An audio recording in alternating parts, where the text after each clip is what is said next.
দিল্লির বিপক্ষে Mumbai 258 run chase করতে নেমে পরাজিত হলো।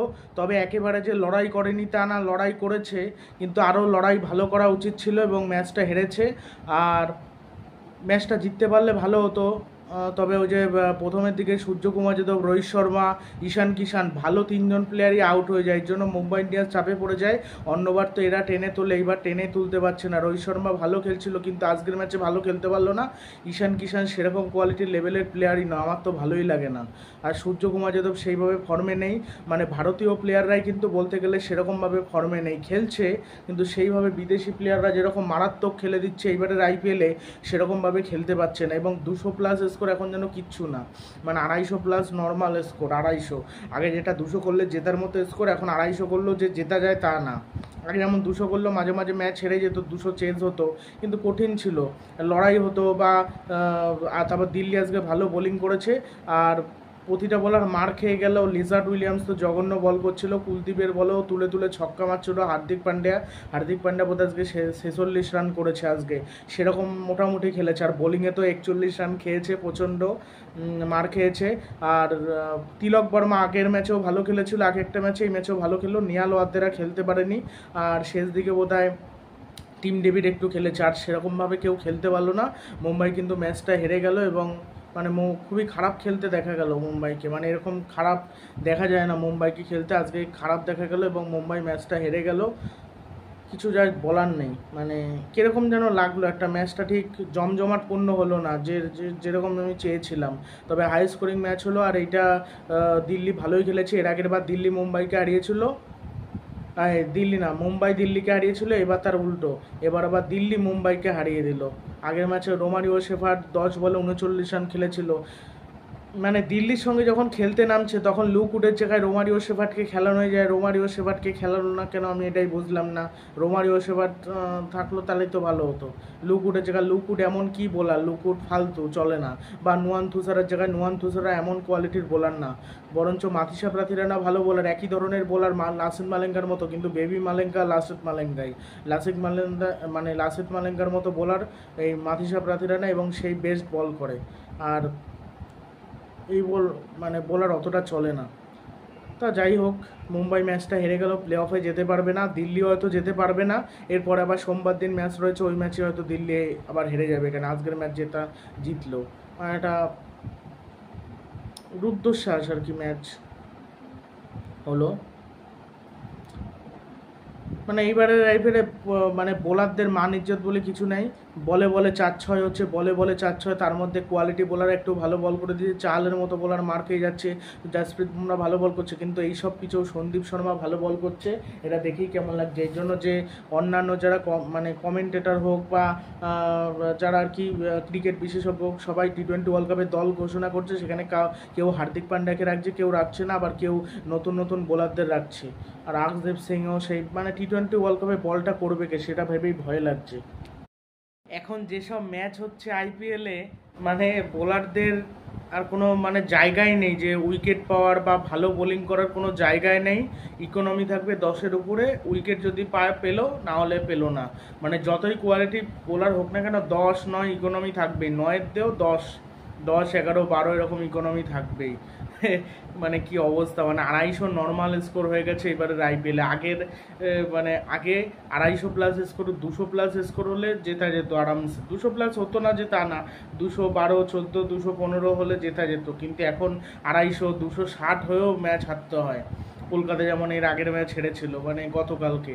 মানে কি অবস্থা। আজকেও দিল্লির মতো টিম 257 রান তুলে দেয় 4 উইকেটে 20 ওভারে। জ্যাক ফ্রেশার ম্যাকগ্রুক, এই প্লেয়ারটা যে অসাধারণ, এই প্লেয়ারটাকে টি20 ওয়ার্ল্ড কাপে নেবে হয়তো। তবে অসাধারণ সবই মানছি, কিন্তু প্লেয়ারটাকে নেবে, আবার নাও নিতে পারে। অনেকে ধরছে যে নেবে, কেন ট্র্যাভিস হেড খেলবে কার জায়গায়, হয়তো প্লেইং 11-এ সুযোগ পাবে না, তবে নেবে। তার কারণ ট্র্যাভিস হেড যেহেতু ওপেন করবে, তার সাথে ওয়ার্নারকে ওপেন করাবেই আমার যতদূর মনে হয়। আর খেলানো যেতে পারে যদি অন্য পজিশনে খেলায়, জ্যাক ফ্রেজার ম্যাকগ্রুককে 3 নম্বরে যদি খেলায়, 3 নম্বরে খেললো, 4 নম্বরে মানে স্টিভ স্মিথ সুযোগ পেল না, 3 নম্বরে খেললো ম্যাকগ্রুক, তারপর 4-এ চলে আসলো ম্যাক্সওয়েল, মার্কাস স্টোনিস, তারপরে মিচেল মার্শকে নেওয়া হলো না। তাহলে ভালো হবে। আর প্যাট কামিন্স যেভাবে অধিনায়কত্ব করছে, আমার তো মনে হয় টি-20 ওয়ার্ল্ড কাপে অস্ট্রেলিয়ারও অধিনায়কত্ব করবে প্যাট কামিন্সই। আর আজকে জ্যাক ফ্রেশার মাত্র 15 বলে 50 রান করেছে, অবিশ্বাস্য। 27 বলে 84, 11টা 4, 6টা 6, 311 স্ট্রাইক রেটে ব্যাটিং করেছে। এই জ্যাক ফ্রেশার যদি আজকে ব্যাটিং করতো শেষ অবধি 310, 15, 20 রান করে দিত। মানে যা হিটার, স্টাফসও ভালো হিটার, তবে জ্যাক ফ্রেশার, ম্যাকগ্রুপ আর এবারে যে দলে বিদেশি ব্যাটার বেশি রয়েছে সে দল যেন বেশি ভালো খেলছে। দেশি ব্যাটাররা সেইভাবে মেরে কিন্তু অতটা খেলতে পারছে না। কিছু কিছু ব্যাটার মেরে খেলেছে, কিন্তু সেইভাবে বিদেশি প্লেয়াররাই মেরে যতটা খেলতে পারছে দেশি প্লেয়াররা পারছে না। অনেকে ভয় পাচ্ছে, কিন্তু সামনে টি-20 যে ওয়ার্ল্ড কাপ রয়েছে সেখানে হবে স্লো পিচ, সেখানে এরকম মারকুটে ব্যাটিং চলবে না। সেখানে 30 বলে 50, 35 বলে 50 ওরকম ইনিংসই দরকার হবে। আর এইবারের আইপিএল এত হাই স্কোরিং ম্যাচ হচ্ছে বলে দেখে ভালো লাগছে না, আমার ব্যক্তিগতভাবে ভালো লাগছে না। বোলাররা কিছু শিখতে পারছে না, এর পরবর্তীতে বোলার উঠেই আসবে না, অলরাউন্ডার আসবে না এমনিতে ইম্প্যাক্ট প্লেয়ারের জন্য। আর হার্দিক পান্ডে আসলেই যা মার খাচ্ছে, জানি না টি-20 ওয়ার্ল্ড কাপে তাকে কী করে নেবে। চাওলার বলে আউট হয়েছে জ্যাক ফ্রেজার। আর এই যে অভিষেক পোরেল 3 নম্বর 4 নম্বর আগে খেলতে পারে না, তাও তাকে কী হিসেবে ওপেন করানো হয়, আগে পাঠানো আমি জানি না। কুমার কুশাগ্রা প্লেয়ারটাকে সুযোগই দেওয়া হলো না। অভিষেক পোরেল 27 বলে 36 রানে 3টে 4 এবং একটা 4 মেরে একটা টেস্ট ইনিংস খেলে আউট হয়ে যায়। মোহাম্মদ নবী আউট করে 133 স্ট্রাইক রেটে ব্যাট করে। সেই হোপ 17 বলে 41, ভাবা যায় সেই হোপের মতো স্লো প্লেয়ার 241 স্ট্রাইক রেটে ব্যাটিং করেছে, 5টা 6 মেরেছে। আর লুক উড খেলেছে আজকের ম্যাচে। জেরাল গসের হালকা একটু চোট ছিল, এই জন্য কিন্তু লুক উড খেলেছে, মারও খেয়েছে প্রচণ্ড। ঋষভ পান্ত 19 বলে 29 রান, 2টো 4, 2টো 6, 152 স্ট্রাইক রেটে ব্যাটিং করেছে ঋষভ পান্ত। জসপ্রীত বুমরা আউট করেছে ঋষভ পান্তকে। ইস্টিয়ান স্টাফস 25 বলে 48 রান, 6টা 4, 2টো 6, 192 স্ট্রাইক রেটে ব্যাটিং করেছে স্টাফস। অক্সার প্যাটেল 6 বলে 11 রান, একটা 6। অক্সার প্যাটেল সেটা 6 মেরেছে, 260-এর উপরে রান হয়ে যেত যদি জসপ্রীত বুমরা না বল করতো। সে 1.5 ওভারে 16 রান দিয়েছে, মানে 19 ওভারে 6 রান দিয়েছে, মানে অবিশ্বাস্য, দারুণ বল করেছে। এক্সট্রা রান 8 রান, মানে ভারতীয় বোলারদের মধ্যে এই একখানা বোলার ভালো বল করছে এই জসপ্রীত বুমরা। 4 ওভারে মাত্র 35 রান দিয়েছে, 1 উইকেট, ইকোনমি 8.8, ভালোই রয়েছে। লুক উড 4 ওভারে 68 খেয়েছে, 1 উইকেট নিয়েছে, জঘন্য বল করেছে লুক উড। ফালতু বোলার, কেন যে তাকে নেয় আমি জানি না, মানে বাঁহাতি পেসার খেলাতে ভালোবাসে হয়তো। নুয়ান থুসারা 4 ওভারে 56 খেয়েছে, কোনো উইকেট পায়নি। নুয়ান থুসারা একমাত্র বাংলাদেশের বিপক্ষে ভালো বল করেছিল, আর তারপর আর ভালো বল করতে পারেনি। পীযুষ চাওলা 4 ওভারে 36 রান খেয়ে 1 উইকেট নিয়েছে। হার্দিক পান্ডিয়া 2 ওভারে 41 খেয়েছে। মোহাম্মদ নবী 2 ওভারে 20 রান দিয়ে 1 উইকেট নিয়েছে। মোহাম্মদ নবী তাও বল ভালো করছিল, মার খেয়ে গেছে। আর জ্যাক ফ্রেজার যখন আউট হয় তখন 114তে 1 উইকেট, 7.3 ওভারে, অবিশ্বাস্য। অভিষেক পোরেল 127 রানে 2 উইকেট, 9.4 ওভারে, তারপর সেই হোপ 180 রানে 3 উইকেট, 13.4 ওভারে। আর ঋষভ পান্ত 232 রানে 4 উইকেট, 235 রানে 4 উইকেট, 18.1, 1 থেকে 6 ওভারে 92 রান তোলে দিল্লি বোধহয় আইপিএলে হাইয়েস্ট স্কোর তুলেছে এই ম্যাচে, দারুণ। আর এই মানে প্রতিটা ম্যাচে 200+ স্কোর হচ্ছে, 250+ স্কোর হচ্ছে, মানে পুরো রানের বন্যা বইছে। ফ্রেসার, ম্যাকগ্রুক আর ঈশান পোরেল মানে অবিশ্বাস্য ব্যাটিং করে। কি ছয়গুলো কি এই ম্যাকগ্রুকের, মানে পুরো অবিশ্বাস্য, সেরা। দেখে মনে হচ্ছিল ভিডিও গেমে যেরকম 6 মারে সেরকম। 46 বলে 114 রানের পার্টনারশিপ। সেই হোপ আর অভিষেক পোরেলের মধ্যে 13 বলে 13 রানের পার্টনারশিপ হয়, স্লো পার্টনারশিপ। তারপর সেই হোপ আর পান্তের মধ্যে, পান্তের দিন আজকে ছিল না, তবে সেই হোপের দিন আজকে ছিল। 24 বলে 53 রানের একটা পার্টনারশিপ করে দুজন। তারপর স্টাফস আর ঋষভ পান্ত 27 বলে 55 রানের পার্টনারশিপ করে।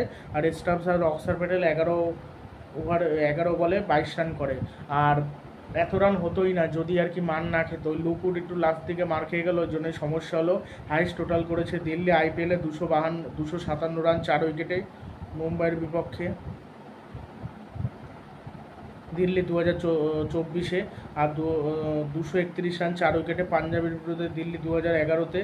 আর তারপর 2020-তে শারজাহতে কেকেআরের বিরুদ্ধে করেছিল 228 রান 4 উইকেটে। এই ম্যাচে কিন্তু কেকেআরকে হারিয়েছিল দিল্লি। আর 224 রানে 4 উইকেট জিটি দিল্লি 2024 সালে। জিটির বিপক্ষে আবার 224 রান তুলেছিল। মানে রান হওয়া কোনো এখন ব্যাপার না, বলে রান হয়ে যাচ্ছে, বলে রান। আর এই ভিডিওর একটু শেষে বলছি যে বিভিন্ন বিশেষজ্ঞ প্রাক্তন ক্রিকেটাররা আসন্ন টি-20 বিশ্বকাপের জন্য একটা দল বলেছে। আর তার আগে এই যে সামনে যে টি-20 ওয়ার্ল্ড কাপ রয়েছে, টি-20 ওয়ার্ল্ড কাপের জন্য 4 দলকে সেরা হিসেবে বেছে নিয়েছেন, সেমিফাইনালিস্ট হিসেবে বেছে নিয়েছেন ভারতের প্রাক্তন allrounder Yuvraj Singh. Bharat, Australia, England, Pakistan এই 4 দলকে বেছে নিয়েছে, সাউথ আফ্রিকাকে বেছে নেয়নি। আর জাহির খান একটা স্কোয়াড বেছে নিয়েছে সামনে যে টি-20 ওয়ার্ল্ড কাপ রয়েছে, সেই টি-20 ওয়ার্ল্ড কাপের জন্য রোহিত শর্মা, যশস্বী জয়সওয়াল, শুভমান গিল, বিরাট কোহলি, সূর্যকুমার যাদব, রিঙ্কু সিং, শিবম দুবে, হার্দিক পান্ড্যা, যুজবেন্দ্র চাহাল, কুলদীপ যাদব, ইয়াজ দয়াল, আকদীপ সিং, মোহাম্মদ সিরাজ, জসপ্রীত বুমরা, ঋষভ পান্ত, রবীন্দ্র জাদেজা। এই হলো জাহির খানের টিম, মানে ইয়াজ দলকে টিমে নিয়েছে। ইয়াজ দলকে নিতে যাচ্ছে জাহির খান, আর শিবম দুবেকে নিতে যাচ্ছে জাহির খান। আর হার্ষা ভোগলে নিয়েছে রোহিত শর্মা, যশস্বী জয়সওয়াল, বিরাট কোহলি, সঞ্জু স্যামসন, সূর্যকুমার যাদব, শিবম দুবে, হার্দিক পান্ডিয়া, রবীন্দ্র জাদেজা, ঋষভ পান্ত, কুলদীপ যাদব, জসপ্রীত বুমরা, আকদীপ সিং, মোহাম্মদ সিরাজ, অক্ষর প্যাটেল, সন্দীপ শর্মা যেহেতু এবারের আইপিএলে ভালো বল করেছে, স্লোয়ার বল করেছে, ভালো বোলিং করেছে, এই জন্য তাকে নিতে চাইছে সন্দীপ শর্মাকে। আর কৃষ্ণমাচারী শ্রীকান্ত 1983 সালে ভারত যখন বিশ্বকাপ জিতেছিল তখন কিন্তু সেই দলের বিশ্বকাপ জয়ী প্লেয়ার কৃষ্ণমাচারী শ্রীকান্ত বেছে নিয়েছে রোহিত শর্মাকে, বিরাট কোহলিকে, সূর্যকুমার যাদবকে, হার্দিক পান্ডিয়াকে,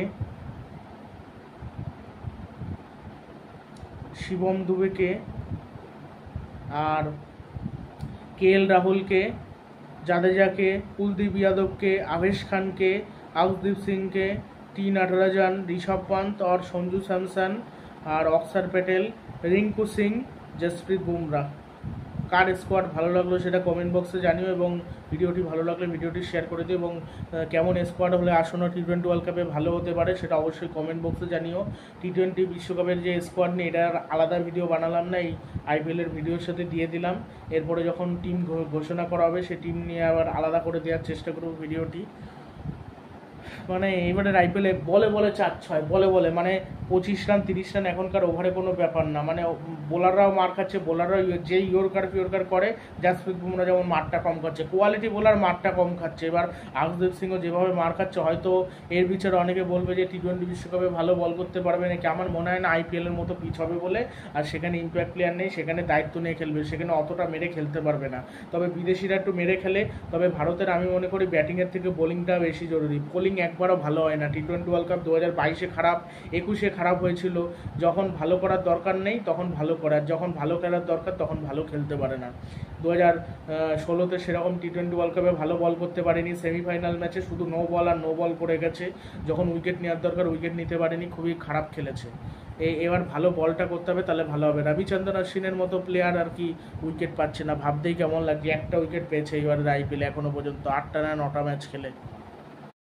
2023 সাল পর্যন্ত মানে একখানা 250 স্কোর হয়েছে, আর এইবারের আইপিএলে হয়েছে 9টা না 10টা যেন 250+ স্কোর, মানে অবিশ্বাস্য। আর স্টিয়ান স্টাফ এই প্লেয়ারটা পুরো গ্লেন ফিলিপসের মতো, গ্লেন ফিলিপসকে বসিয়ে রেখেছে হায়দ্রাবাদ, ঠিকই একটা ম্যাচও খেলাচ্ছে না। ওই প্লেয়ারটা যেমন উইকেট কিপিং করতে পারে, বল করতে পারে, ব্যাট করতে পারে, আবার ফিল্ডিং করতে পারে, স্টিয়ান স্টাফসও তাই, মানে বল করতে পারে, উইকেট কিপিং করতে পারে, ফিনিশিংয়ের কাজ করতে পারে, প্রয়োজনে যদি ওপেনে পাঠানো হয় ওপেন করতে পারে, অনেক রকম ব্যাটিং করতে পারে স্টাফস। তবে জ্যাক ম্যাকরুক এই প্লেয়ারটা একটু বেশি মারকুটে টাইপের দেখলাম, হাতে ভালো হিট রয়েছে, মানে হাতে কবজির মোচড়ে মারে, মানে দেখে মনে হয় কি অনায়াসে মেরে দেয়। যে শটগুলো মারে দেখে মনে হয় কত সহজ, কিন্তু শটগুলো খেলা অতটা কিন্তু সহজ না। আর স্টাফ ভালো আর কি ল্যাপ শট খেলতে পারে, ম্যাকগ্রো আবার ওইসব খেলতে পারে না, কিন্তু এই স্টাফ ল্যাপ শট খেলে।